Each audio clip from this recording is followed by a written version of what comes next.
पूरे 10 साल के बाद राजीव वर्मा अपनी पत्नी सावित्री और बेटे आरव के साथ अमेरिका से भारत लौटकर आए।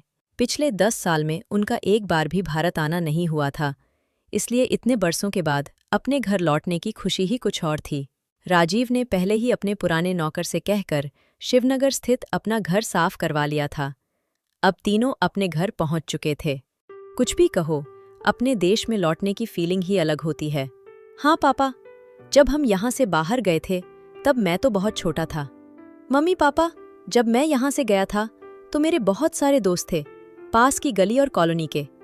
अब तो वे सब भी कितने बड़े हो गए होंगे, पता नहीं अब यहाँ रहते भी है या नहीं। वो टीना याद है? बचपन में हमेशा मेरे साथ खेलती रहती थी, कितनी प्यारी बच्ची थी। मैं अपने कमरे में जा रहा हूँ सोने के लिए, थोड़ा आराम करना है। आरव अपने कमरे में जाता है और बेड पर लेट जाता है, लेकिन जैसे ही वह आंखें बंद करता है उसे कमरे की खिड़की के बाहर से कोई आवाज देती है। आरव, तुम लौट आए, मैं कब से तुम्हारा इंतजार कर रही थी। वहां कोई है तो प्लीज अंदर आ जाओ। इस तरह खिड़की से क्यों बोल रहे हो? अंदर आकर बात करो। अंदर क्यों नहीं आ सकती? वैसे तुम हो कौन?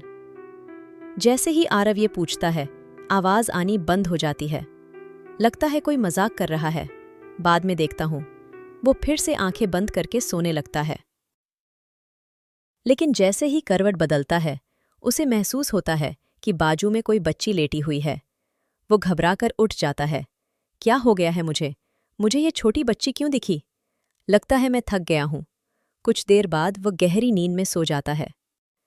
अगली सुबह जब आरव सोकर उठता है और बाहर आता है तो राजीव और सावित्री के होश उड़ जाते हैं।